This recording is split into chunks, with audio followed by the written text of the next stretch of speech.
Hello friends, welcome to my channel enjoy gardening. तो आज मैं आपके लिए एक और खूबसूरत प्लांट लेके आई हूँ और इसको बुद्धा पाम के नाम से जानते हैं। इसे एलोकेशिया कोकुलाटा भी बोलते हैं, इसे एलिफेंट ईयर भी बोलते हैं। काफ़ी सारे इसके नाम हैं। बहुत ही खूबसूरत इंडोर प्लांट है। सबसे अच्छी बात कि इसको ग्रो करना बहुत ही आसान है, बहुत ही ईजी है। ये देखिए, इसकी प्रॉपर हार्ट शेप जो लीव्स हैं बहुत ही बड़ी बड़ी हो जाती है अगर इसकी ग्रोथ बहुत अच्छी हो तो। और जब ये बहुत ज़्यादा अच्छे से ग्रोथ ले तो आप इसे रीपॉट भी कर सकते हैं। 3 साल में एक बार इसकी रीपॉटिंग कर लीजिए।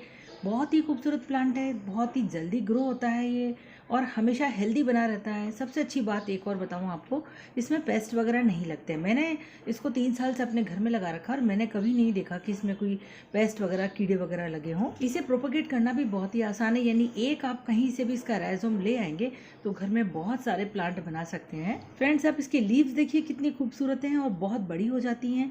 और ये प्लांट मैं नर्सरी से लेके नहीं आई हूँ, मैं तो ये किसी के यहाँ लगा हुआ था, बहुत ही सुंदर था तो मैं राइजोम वहाँ से तोड़ करके इसका ले आई और मैंने इसको घर में ईजिली जो है ग्रो कर लिया। मैं भी आपको दिखाती हूँ वीडियो में आगे कि मैंने इसको कैसे ग्रो किया था। तो सबसे पहले बात कर लेते हैं लोकेशन की, कि अगर आप ये प्लांट लेके आते हैं तो इसको रखें कहाँ। इसको बहुत अच्छी वाली ब्राइट लाइट चाहिए। अगर आपने थोड़ा सा भी इसको शेड में रख दिया तो ये खराब हो जाएगा। एक एक पत्ती धीरे धीरे खराब होती जाएगी इसकी। देखिए नीचे से कितनी सारी पत्तियाँ इसमें नई नई आ रही हैं। तो और इसके अलावा फ्रेंड्स, लाइट की अगर मैं और ज़्यादा डिटेल में बात करूँ तो आप इसे सुबह शाम की बढ़िया धूप दे सकते हैं, पूरा दिन डायरेक्ट सनलाइट में रख सकते हैं बस। लेकिन अप्रैल से लेकर के मई तक आपको इसको बचाना पड़ेगा तेज़ धूप से, उस समय इसके पत्ते जल जाते हैं। बाकी आप पूरे टाइम इसको सनलाइट में रख सकते हैं। मैंने इसको पूरे टाइम सनलाइट में रख रखा है। पूरे टाइम का मतलब पूरे दिन ये धूप में रहता है। लेकिन हाँ, ये एक चीज़ बता दूँ आपको कि 4 घंटे से ज़्यादा इसको धूप नहीं मिलती है। तो पूरे टाइम का मतलब ये नहीं कि इसको पूरे दिन धूप मिलती रहती है। 4 घंटे मिनिमम इसको धूप मिलती है, वो भी हल्की वाली, तेज़ वाली नहीं, हल्की वाली धूप मिलती है।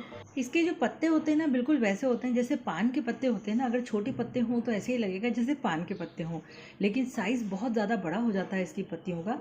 तो ये तो हो गई फ्रेंड्स लाइट की बात। अब बात करते हैं पानी की। ओवर वाटरिंग इस प्लांट को बिल्कुल भी पसंद नहीं है। इस प्लांट में जैसा मैंने आपको बताया, इसमें कोई पेस्ट वगैरह नहीं लगते हैं। तो अगर ये प्लांट ख़राब होगा तो ओवर वाटरिंग की वजह से होगा। इसे कम पानी भी पसंद नहीं है। ये देखिए बेबी लीफ देख रहे हैं आप, कितनी सुंदर लग रही है, अभी नई नई ग्रो करके आई है। ये बहुत ही प्यारी लग रही है, छोटी सी। तो आपको ज़्यादा पानी बिल्कुल नहीं देना है, मिट्टी को छू करके पानी देना है कि मिट्टी अगर लगे ड्राई है तभी पानी दीजिए। ओवर वाटरिंग मत करिए कि सभी में डाला है तो इसमें भी डाल दें। केवल ये वही उसी वजह से ही ये प्लांट अगर मरेगा, वरना और कोई वजह नहीं होती इस प्लांट के मरने की। या आपने इसको शेड में रख दिया तो भी ये डाई बैक कर जाएगा धीरे धीरे करके।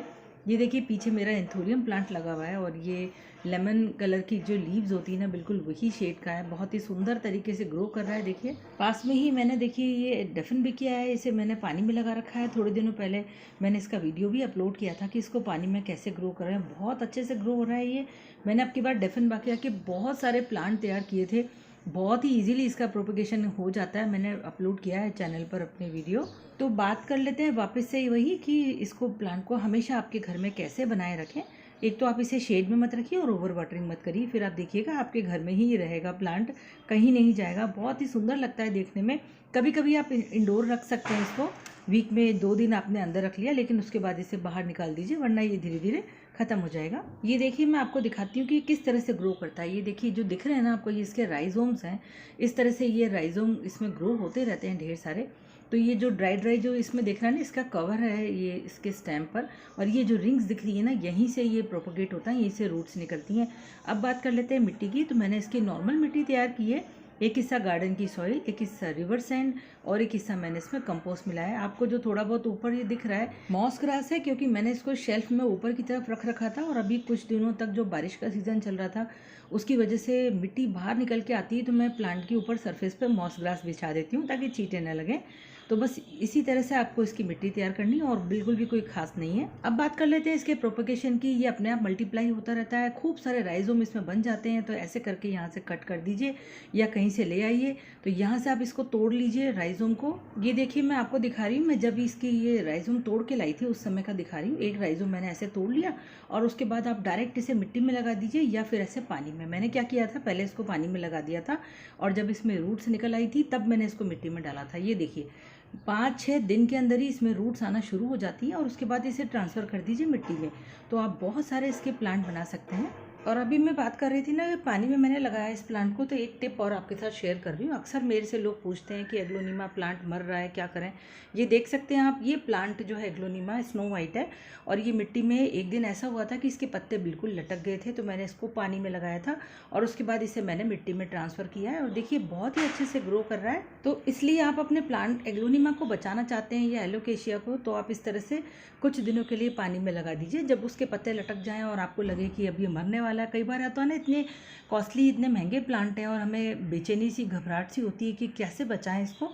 इसीलिए आपके साथ ये जानकारी शेयर कर रही हूँ, क्योंकि मुझे खुद दुख होता है जब ऐसा लगता है अचानक से कोई प्लांट मरने लग जाए, हेल्दी है लेकिन अगले दिन हम देखते हैं कि उसके पत्ते लटक गए, तो अचानक से घबराहट होती है कि इस प्लांट को कैसे बचाएं। तो उम्मीद करती हूँ फ्रेंड्स मेरी ये छोटी छोटी टिप्स आपको अच्छी लगती होंगी। मैं इसी तरह के अच्छे अच्छे कंटेंट आपके साथ शेयर करती रहती हूँ।